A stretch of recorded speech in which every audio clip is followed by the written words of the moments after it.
పాటలు బాగున్నాయి. సినిమా కూడా చాలా మంచి మెసేజ్ ఇవ్వడం అనేది జరిగింది. ఎందుకంటే ప్రతి ఒక్కరు 100% నిజం చెప్పాలంటే ఎలక్షన్ ముంగల చాలా వరకు డబ్బులు తీసుకోవడం అనేది జరిగింది. డబ్బులు తీసుకున్నా కూడా తక్కువ డబ్బులు తీసుకుంటున్నారు. నిజం చెప్పాలంటే మన ఓటు ఒక ప్రాణం ఖరీదు. నిజం చెప్పాలంటే మనం ఏ పని చేసినా ప్రతి పనిలో ఒక నిజాయితీగా బతకాలి. డబ్బుడు కమ్ముడు పోకోకుండా ఒక పేదవాడికి ఇల్లు రావాలన్నా జాబ్ రావాలన్నా కూడా ఇప్పుడున్న జనరేషన్ లో జాబులు ఇవ్వడం అనేది కష్టంగా ఉంది. ప్రతిది కూడా ఒక బిజినెస్ అయిపోతుంది. ఇక్కడ అది ఇంపార్టెంట్ కదా. ఒక పేదవాడికి ఒక జాబ్ ఇస్తే ఆ జాబ్ లో ఒక నిజాయితీ గల వాడు వర్క్ చేస్తే ఎలా ఉంటుంది అనేది సినిమాలో మెగా పవర్ రామ్ చరణ్ తేజ ఒక నిజాయితీ గల కలెక్టర్ గా కానీ ఒక పోలీస్ ఆఫీసర్ కానీ ఒక సీఎం అయితే ఎలా అవుతారు అనేది ఉద్దేశంతో చేశారు. ఎందుకంటే ప్రతి ఒక్కరికి ఒక ముఖ్యమైన కోరిక ఏంటంటే మనం చేసే పనిలో మన నిజాయితీ ఏంటో మన మనసులకు తెలుసు. మనం చేసే పనిలో ఏ పని అయినా సరే ఎంత నిజాయితీగా ఉంటావు, ఎంత సిన్సియర్గా ఉంటావు మన మనసుకు తెలుసు. మన తోటి ఉన్న బంధుమిత్రులు కానీ, చుట్టాలు కానీ, ఫ్రెండ్స్ కానీ, అభిమానులు కానీ ప్రతి ఒక్కరికి తెలుసు. ప్రతి పనిలో ప్రతి ఒక్కటి కూడా సక్సెస్ కావాలని ఆ భగవంతుడిని మనసారా కోరుకుంటున్నాను. ఓం నమః శివాయ, హర హర మహాదేవ, శంభో శంకర్. జై పవర్, జై మెగాస్టార్ చిరంజీవి గారికి, జై మెగా పవర్ రామ్ చరణ్ తేజ గారికి. సాంగ్స్ చాలా బాగున్నాయి, ఫైట్లు మాత్రం సూపర్. నిజం చెప్పాలంటే ఎంత బాగున్నాయంటే అంత బాగున్నాయి. ఇంకొక జనరల్ విషయం ఏంటంటే mega power Ram Charan Teja megastar Chiranjeevi గారి కొడుకు గారికి చాలా అదృష్టం. అందులో చిరంజీవి అన్నయ్యలో ఎంత పవర్ ఉందో మెగా పవర్ రామ్ చరణ్ తేజలో అంత పవర్ ఉంది. మన మెగాస్టార్ ఫ్యాన్స్ అభిమానులు అందరూ, మెగా రామ్ చరణ్ తేజ అభిమానులు అందరూ ఎక్కడున్నా గల్లా ఎగరేసుకొని పోవచ్చు. మూవీకి వచ్చాను, ఒక ప్రభాస్ అభిమానిగా చెప్తున్నాను. సినిమా బాగుంది, అందరూ చూడొచ్చు, సంక్రాంతికి ఎంజాయ్ చేయొచ్చు. ఫైట్స్ సాంగ్స్ అన్ని సూపర్ సూపర్ డూపర్ హిట్ అన్న. సాంగ్స్ కొరియోగ్రాఫర్ బాగుంది. ఒక సాంగ్ పెట్టలేదు, అందువల్ల మేము డల్ అయిపోయాం. ఒక్క సాంగ్ పెట్టండి, సాంగ్స్ కూడా సూపర్ హిట్. ఒక్క సాంగ్ గురించి చాలా ఇదేగానే రామ్ చరణ్ యాక్టింగ్ వ్యవస్థ అసలు అది మర్చిపోయాం. బయటకు వచ్చేటప్పుడు గుర్తుకొచ్చింది. ఆ పాట లేదన్నది కానీ అసలు ఆ యాక్టింగ్ స్పీక్స్. శంకర్ గారి గురించి రామ్ చరణ్ ఒక మెట్టు పైకి దిగి అసలు ఆ యాక్టింగ్ అమ్మ అసలు మైండ్ పోయింది. ఇది రంగస్థలాన్ని నిలిచేశాడు.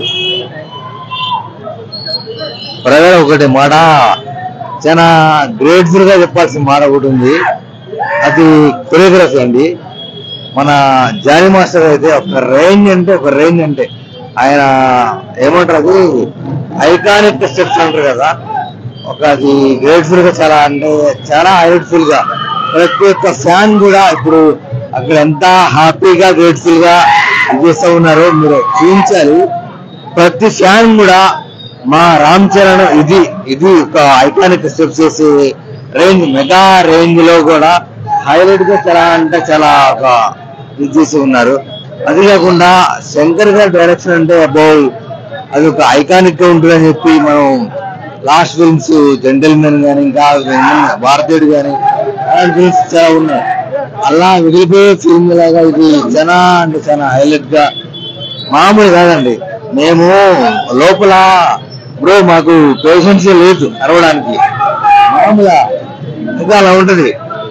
మెగా ప్రిన్స్ ఇక మెగా పవర్ ఒక రేంజ్ అంటే ఇక ఇప్పుడు మామూలుగా ఇప్పుడు హైలైట్. అరే ఒక రేంజ్ మామూలుగా వేరే ఎవరైనా గారు ఒక రేంజ్. గేమ్ చేంజర్ సినిమా ఇప్పుడే చూడడం జరిగింది. శంకర్ గారు చాలా అద్భుతంగా డైరెక్షన్ చేశారు, మంచి మెసేజ్ ఇచ్చారు. అసలు ఇలాంటి మెసేజ్ ఈ మధ్య కాలంలో ఏ సినిమాకి లేదు. చాలా గవర్నమెంట్ ఎలా ఉండాలి, ప్రజలకు ఎలా చేయాలి అనే ఒక గొప్ప మెసేజ్ ఇచ్చారు. రామ్ చరణ్ గారు అప్పన్న అనే పాత్రలో జీవించారు. ఈ పాత్రకి ఆయనకి నేషనల్ అవార్డు పక్కా వస్తుంది. బ్రహ్మాండంగా నటించారు. సినిమా అద్భుతంగా ఉంది. సినిమాలో అసలు ఏంటి cinema political corruption, only vote డబ్బు లేకుండా రాజకీయం ఎలా చేయాలి అనే గంభీరంగా మెసేజ్ ఇచ్చారు. సూపర్ గా ఉంది. సినిమా పరంగా ఇది ఏంటంటే ఓటు లేకుండా మనం డబ్బులు లేకుండా ఓటు వేస్తే మాత్రం మన రాజకీయంగా ఎదగలుగుతాం. అట్లా ఆ విధంగా సినిమా ఆ విధంగా తీసుకున్నారు సబ్జెక్టు. ఆ విధంగా చాలా బాగుంది సినిమా. ఆ విధంగా బాగుంది చాలా. శంకర్ గారు కమ్బ్యాక్ అనమాట. ఈ సినిమా తోటి మళ్ళీ కమ్బ్యాక్ శంకర్. ఆయన వింటేజ్ శంకర్ టైంలో ఈ మూవీతోటి శంకర్ గారు స్టెమినా అంటే అర్థమైపోతుంది. అయితే వీళ్ళు కొన్న డైరెక్టర్లు కూడా ఇలాంటి మూవీలు తీయాలి, చేతులు కట్టు కాళ్ళు కట్టు బయటలు కాకుండా ఇలాంటి సినిమా తీస్తే ఎలాంటి సమాజానికి అనేది గొప్ప మెసేజ్ పోతుంది. శంకర్ గారు ఎన్నో సంవత్సరాలు కళలన్నీ ఈ సినిమా తోటి మొత్తం బ్రేక్ అయిపోయినాయి. 100% పుష్పా కూడా పనికి రాదే. రామ్ చరణ్ కింద కింద ఏ సినిమా థియేటర్ వస్తే బంద్ చేసుకోవాలా. రామ్ చరణ్ సినిమా మెగానికి సినిమా బంద్ చేసుకోవాలి. హెలికాప్టర్ టచ్ పట్టుకునే ఫైట్ అయితే ఫుల్ బాగుందండి.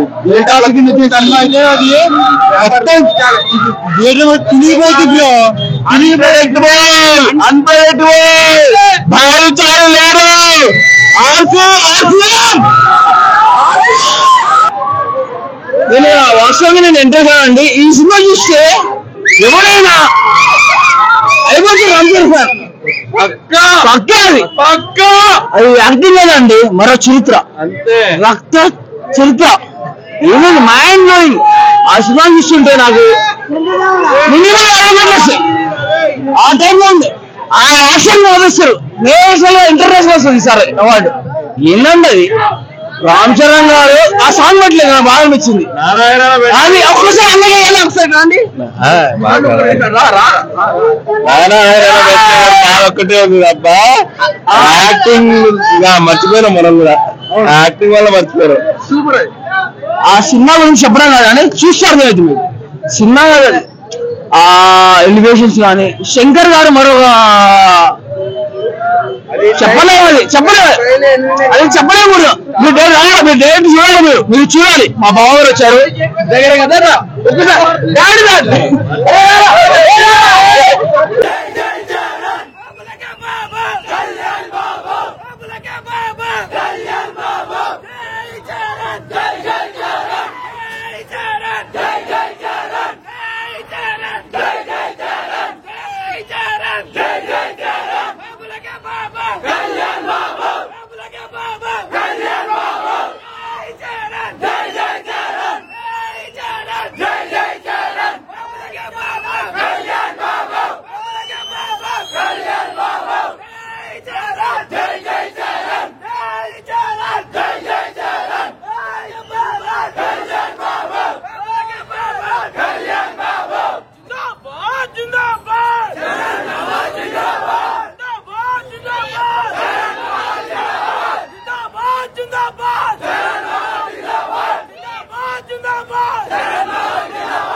Go,